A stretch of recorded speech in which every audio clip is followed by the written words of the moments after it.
Bom, hoje vamos estudar sobre quem é Jesus Cristo. Seja bem-vindo. Nós queremos entender a pessoa de Jesus Cristo.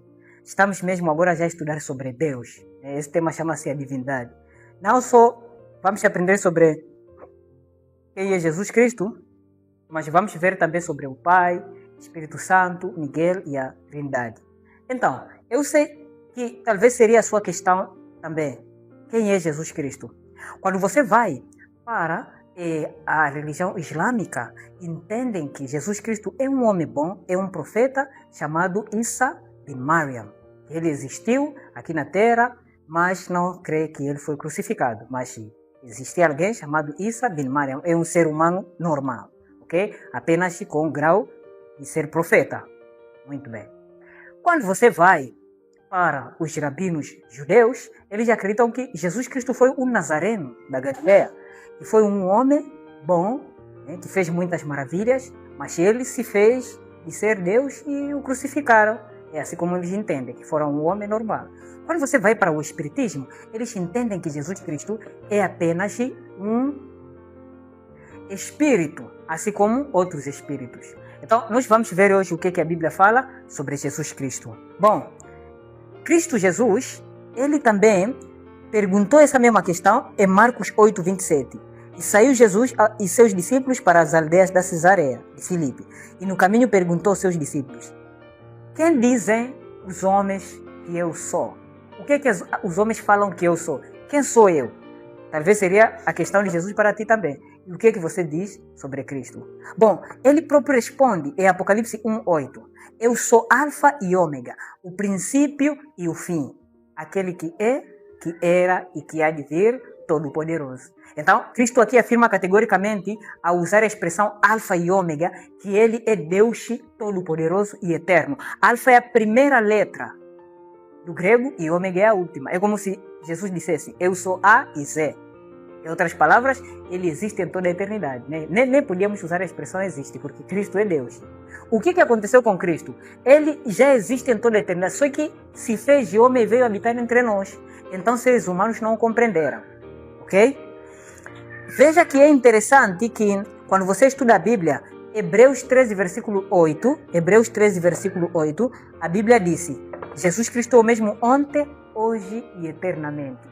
Então, exclui completamente de Cristo ser apenas um ser humano que é limitado no tempo. Ele é o mesmo ontem, hoje e eternamente. Vamos um pouco investigar sobre o nome de Cristo.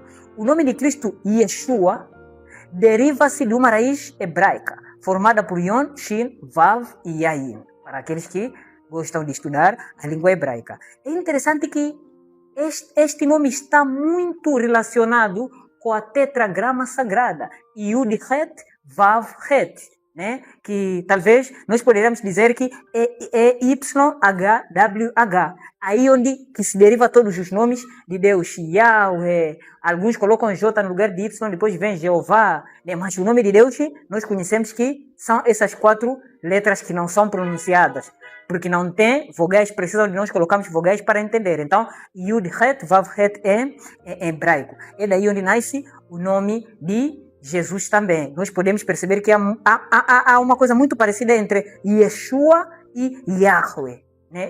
Existe uma coisa muito parecida. E interessante que esse nome de Deus significa o Senhor é a salvação. E Cristo é aquele que veio para nos salvar. O que eu quero dizer com isso? Afinal, Cristo Jesus é Deus Todo-Poderoso. É Ele que atuava no Antigo Testamento. Só que quando Ele veio no mundo como homem, o mundo não o conheceu e o crucificaram. Relata isso João no capítulo 1. Ele esteve no mundo e o mundo foi feito por Ele e o mundo não o conheceu. Então, Cristo Jesus é Deus Todo-Poderoso. Ele existe em toda a eternidade. Ele é aquele que é, que era e que há de vir. Quando você lê, pelo menos no João 8, 52 até 59, Cristo teve um problema com as autoridades judaicas e os fariseus, E ele disse que antes de Abraão existisse, eu sou. Porque os judeus já estavam a dizer, o nosso pai é Abraão, gostava muito de citar Abraão. Então Cristo estava a dizer que antes de Abraão, eu sou. É interessante isso. Mas como assim? Eles enxergavam Cristo apenas na sua natureza humana, como filho do homem, mas não conseguiam enxergar Cristo na sua natureza divina, como filho de Deus. Então Cristo categoricamente afirmou, antes de Abraão existisse, eu sou. E eles levaram pedras para poder o matar, mas ele se retirou no meio deles. O que eu queria dizer com isso? Quero dizer que Cristo, afinal, existia antes de Abraão. É ele, talvez, é ele quem foi ter com Abraão. Aliás, naqueles anjos que foram ter com Abraão e falaram para a esposa de Abraão, Sara, que vai conceber, Abraão se ajoelhou e adorou o anjo que estava no meio. Aquele ser angelical ali era o próprio Cristo. Vou te provar isso na frente. Não estou a dizer que Cristo é anjo, mas vou te provar à frente. Ok? Era o ser celestial. Era Cristo Jesus que foi dar aquela promessa. Ok? Porque estava num plano de destruir Sodoma e Gomorra. Então, antes de Abraão existisse, eu sou. E é interessante que ele não usa eu existo. Ele disse eu sou. Eu sou porque Deus não tem início. Ok? É basicamente isso. João 14,6, Cristo disse, eu sou o caminho, a verdade e a vida. Ninguém vai ao Pai senão por mim. A expressão eu sou, ego e imi, em grego, é a mesma expressão que também no Antigo Testamento Cristo usa para se apresentar diante de Moisés como eu sou. Eu sou é uma forma de dizer, todo-poderoso sou eu, vivo em toda a eternidade. Então Cristo se apresenta como Deus, ok? Você pode verificar isso em Êxodo 3,14, onde Cristo falou a Moisés, eu sou o que sou. É a mesma expressão também que ele repete no Novo Testamento quando ele esteve na carne, a falar, eu sou o caminho, a verdade e a vida, ok? Mateus 12, 47 e 49, a Bíblia diz, e disse-lhes alguém, eis que estão ali fora a tua mãe e teus amigos, e querem falar-te. Ele, porém, respondendo, disse ao que lhe falara, quem é minha mãe? Quem são os meus irmãos? Estendendo a sua mão para os seus discípulos, disse-lhes, eis a minha mãe e os meus irmãos. Quando Cristo disse, quem é minha mãe? E quem são os meus irmãos? Não é que Cristo estava a negar Maria, mas ele estava a falar já como Deus, né? Cristo tem duas maneiras de falar, muito cuidado. Às vezes ele fala como Deus, às vezes ele fala como homem. Se nós não entendemos as duas naturezas de Cristo, vamos ficar confusos. Porque às vezes parece que Cristo está a negar aquilo que ele é, mas ele está a falar como Deus, que é minha mãe. Eu não tenho mãe neste mundo. Infelizmente existem alguns cristãos que adoram Maria dizendo que é mãe de Deus. Não tem nenhuma expressão que Deus tem mãe nas Escrituras, ou Maria mãe de Deus. Maria é apenas mãe de Cristo na sua humanidade, mas como Deus, Cristo não tem mãe. Bom, outra ocasião, João 8, 52 até 59. Né? Então, ele pergunta, por que as pessoas dizem que o filho do homem é filho de Davi? Como é que será o filho de Davi se Davi lhe chama do Senhor lá em Salmos? É muito interessante que Cristo estava a dizer que não é filho de Davi. Mas segundo a carne, Cristo sim é descendente de Davi, é filho de Davi. Mas ele está a dizer que, mas aqui, quando vocês vão no livro de Salmos, o Senhor é meu pastor, nada me faltará. O próprio Davi lhe chama do Senhor. Então Cristo aqui estava a falar como Deus. Aliás, Davi falava de mim. É isso que ele estava a dizer. É muito interessante perceber que os israelitas tiveram o privilégio de viver com Deus na carne, mas infelizmente não o reconheceram. Cristo é Deus. E eu amo meu Deus, Jesus Cristo. Por quê? Porque Cristo não é aquele Deus que só fica no céu. Ele sabe encarar a situação. Ele tornou um semelhante a mim e veio neste mundo e ele viveu o que eu vivo. Quando eu lhe falo de fome, Cristo sabe o que significa passar fome. Quando eu lhe falo de doença, quando eu lhe falo de sofrimentos e tudo, Cristo viu isso tudo. Ele viveu neste mundo, viu as pessoas nessa situação. Ele sabe o que significa sofrer. Então esse é um Deus que merece de fato ser Deus, porque ele nos provou que ele pode entrar na nossa realidade e viver como nós. Não é aquele Deus que só se esconde como outras religiões, e Deus que só está se escondendo, mandar, né? Por fazer. Não é assim. Cristo é um Deus que se compadece diante do seu povo. Vamos ver o texto de João 1, versículo 1 até 17. Vou ler só alguns textos. O texto começa, no princípio era o verbo estava com Deus e o verbo era Deus. Ele estava no princípio com Deus. É interessante que no princípio era o verbo. A palavra que é usado aqui, existem duas palavras para verbo ou para palavra em grego. Existe rema e existe logos. A palavra que é usado aqui é logos. No princípio era o logos. Logos é que vem depois, posteriormente, as expressões tais como logotipo. né? Então Cristo é o logotipo de Deus, é a expressão da imagem de Deus, é a leitura de Deus. Se você quer Deus, você não consegue enxergar a Deus, você pode só enxergar a Deus na pessoa de Cristo. Então, no princípio era o Verbo estava com Deus, e o Verbo era Deus. Então, o texto bíblico disse que o Verbo era Deus. Afirmar categoricamente que Jesus Cristo é o próprio Deus, né? Algumas versões da Bíblia, por exemplo, a tradução de Novo Mundo dos nossos irmãos Testemunha de Jeová, aqui tentaram alterar esse texto para fazer parecer que Cristo é uma criatura, mas claramente aqui o texto, mesmo no original grego, vem, o Verbo era Deus. Então Cristo é Deus, Ele é Deus Todo-Poderoso. Ele estava no princípio com Deus, desde toda a eternidade. Ele estava no seio da divindade. Vamos perceber melhor quando falamos da Trindade. Todas as coisas foram feitas por Ele, e sem Ele, nada do que foi feito se fez. Então, não havia nenhuma coisa que foi criada, senão através de Cristo. Nele estava a vida, e a vida era a luz dos homens. E a luz resplandece nas trevas, e as trevas não compreenderam. Então, Cristo é a luz dos homens. Cristo é a luz do mundo. Vamos continuar, o texto diz que estava no mundo e o mundo foi feito por ele. Afinal, Cristo é o Criador deste mundo. E o mundo não o conheceu. Veio para o que era seus, os seres humanos e tanto a nação judaica. E seus não o receberam. Mas todos quanto o receberam, lhes deu o poder de serem feitos filhos de Deus, aos que creem no seu nome, como eu e você, os que não nasceram de sangue, nem da vontade da carne, nem da vontade do homem, mas da vontade de Deus. Mas é um texto bonito.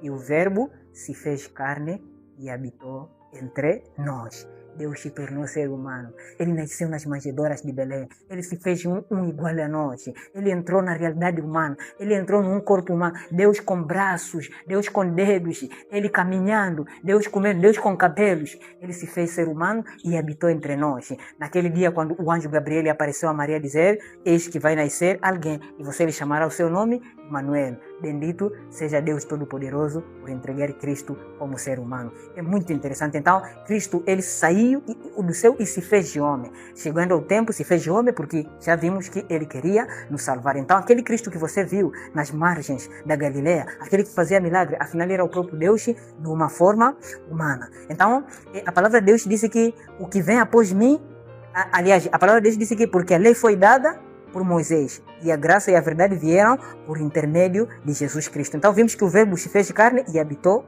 entre nós. E vimos a glória do unigênito do Pai.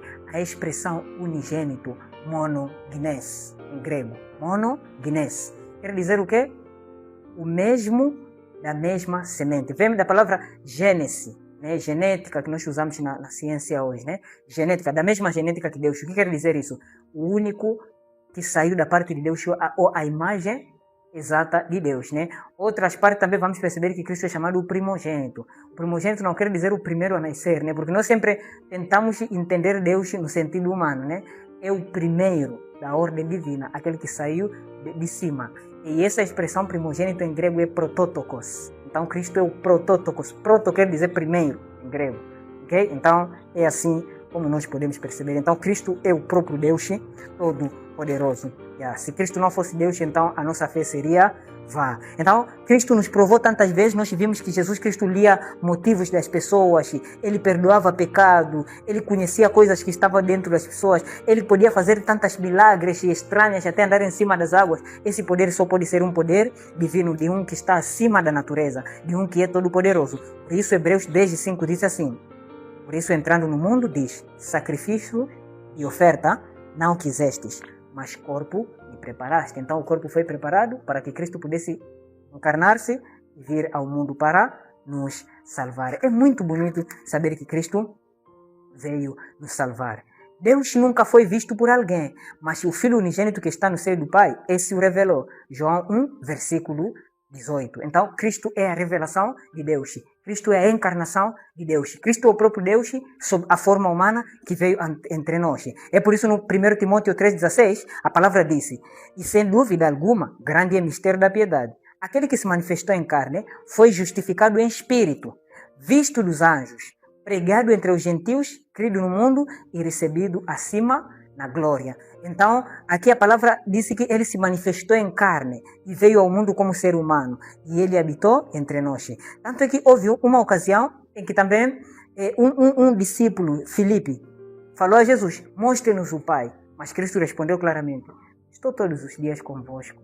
Ainda queres ver o Pai? Quem vê a mim, viu o Pai. Porque eu sou a revelação de Deus. Eu sou o logotipo de Deus. Logos. Né? É assim como Cristo falou. Isso podemos encontrar em João 14, versículo 9 até 11. Bom, Isaías 62, versículo 11 tem um texto muito interessante. Diz assim: eis que vem o teu Salvador, e vem com ele a sua recompensa, profetizando a vinda de Cristo antes de ele se tornar homem. Você sabia que os escritos do Antigo Testamento já falavam sobre aquele que há de vir? Então, automaticamente é Deus, porque já estava sendo revelado antes de vir. Miqueias 5, versículo 2 diz que tu, Belém Efrata, né, de ti há de sair aquele que vai reinar em Israel, cujo as origens são desde os tempos antigos, desde os dias da eternidade, porque Cristo é Alfa e Ômega, aquele que vai viver em toda a eternidade, aquele que vive em toda a eternidade, que vai trazer a salvação. Então, toda a Bíblia revela sobre Cristo de Gênesis ao Apocalipse. É Cristo que apareceu no Antigo Testamento, é Cristo que apareceu Moisés na sarça ardente, é Jesus Cristo que muitas das vezes apareceu naquela personagem misteriosa que é chamado Anjo do Senhor, né? Que abençoou também Jacó. Vamos ver isso quando vamos estudar sobre Miguel. E em várias partes da Bíblia. Então, é o próprio Senhor Jesus Cristo. Mateus 1:23 disse: a virgem ficará grávida e dará à luz um filho e chamarão Emanuel. A expressão Emanuel é misteriosa. Emanuel. Emanuel em hebraico significa Deus conosco. Então, Cristo é Deus que está no meio de nós. Então, não há como nós não percebemos. Isaías 9, versículo 6, o texto bíblico diz assim: porque um menino nos nasceu, um filho se nos deu, o principado está sobre os seus ombros. Vamos lá ver. E chamar-se-á maravilhoso, conselheiro, Deus forte, Pai da eternidade e príncipe da paz. Então, Cristo é Pai da eternidade e ainda é chamado Deus forte. Ok? Colossenses 2, 9 até 10, o texto bíblico diz: porque nele habita corporalmente toda a plenitude da divindade, e estáis perfeito nele, que é a cabeça de todo o principado e potestade. A expressão principado, cabeça, o primeiro, arqué, em grego, quer dizer que Cristo é o primeiro de tudo. Mas ao mesmo tempo a expressão nele habita toda a plenitude da divindade. A palavra plenitude em grego, pleroma, quer dizer, pleroma é como se você pegasse uma garrafa de água depois de encher água até o fim. Então fica cheio de água. Então, em Cristo, mesmo ele sendo ser humano naquele momento, habitava dentro dele toda a plenitude da divindade. Pleroma. É muito interessante, né? Mas também, Cristo com isso nos ensinou uma grande humildade que eu não gostaria de terminar esse estudo sem falar. Filipenses 2, 5 até 7. De sorte que haja em vós o mesmo sentimento que houve também em Cristo Jesus, que sendo em forma de Deus, não teve por usurpação ser igual a Deus, mas esvaziou-se a si mesmo, tomando a forma de servo, fazendo-se semelhante aos homens. Ele era todo poderoso, e é todo poderoso, mas ele se fez igual a nós. Quando o zombavam, falavam, crucificam, cuspiam na cara dele, ele poderia usar sua majestade, todo o poder, para poder eliminar os seus inimigos. Mas ele se humilhou até se tornou servo e até a morte da cruz. A morte da cruz era a morte mais ignominiosa, era uma morte vergonhosa. Mas o nosso Senhor entrou naquilo tudo para poder salvar a mim e você. Então, Cristo Jesus é Deus. Antes de finalizar esse estudo, gostaria de te recordar uma coisa muito interessante. A expressão filho do homem quer dizer com os homens, ou seja, aquele que partilha da mesma natureza dos homens. A expressão filho de Deus não é que Deus o nasceu ou criou, quer dizer aquele que partilha a mesma natureza com Deus. Por esta razão, quando ele declarou ser filho de Deus, carregavam pedra dizendo que esse estava a blasfemar. E queriam o apedrejar. Então, quando você vê filho de Deus, não é filho no sentido humano, é aquele que partilha da mesma natureza com Deus. É que nem eu disser, você é filho da sabedoria. Você é filho da beleza. Você é filho da inteligência. É porque você é inteligente, é sábio, é bonito. Então, é nesse sentido. Unigênito quer dizer o único a ser revelado por parte do Pai. Não é o único filho que Deus nasceu, como muitos pensam. Porque nós pegamos aquilo que é humano, tentamos aplicar no que é divino. Mas quando usa a expressão primogênito também, não é o primeiro filho de Deus. Porque Deus nem tem filho, não tem esposa. Né? Não existe, esse é o conceito humano. Primogênito quer dizer o primeiro a ser revelado por parte de Deus. Vamos entender que pela Bíblia, o primogênito nem sempre é aquele que é primeiro a nascer. Tem muitos primogênitos no Antigo Testamento que foram primogênitos, mas nunca foram os primeiros. O caso dele é Judá. Devia ser Rubem, na sequência. Mas foi Judá e o pai Jacó disse o quê?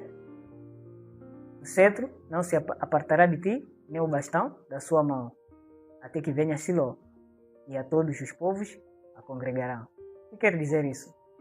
Você vai ser o primogênito, e na sua descendência há de vir Shiló. Shiló em hebraico quer dizer o enviado, e estava sendo profetizado Jesus Cristo. Mas ele foi dado a primogenitura enquanto não era o primeiro filho, devia ser de Rubem.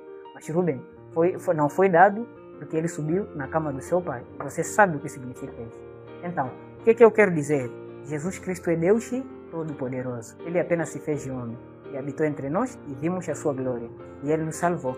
E ele subiu ao céu e continua sendo Deus na mesma natureza de Deus e divina eternamente. Ele nunca deixou de ser Deus. Apenas o nosso Deus é capaz de assumir a natureza das suas criaturas. Não porque ele é aquela criatura, mas quando a missão assim o exige, ele faz. Então, é isso que aconteceu com o Senhor Jesus Cristo. Bom, convido no próximo estudo que nós vamos estudar sobre outra natureza divina de Jesus Cristo, que é chamado Miguel nas Escrituras.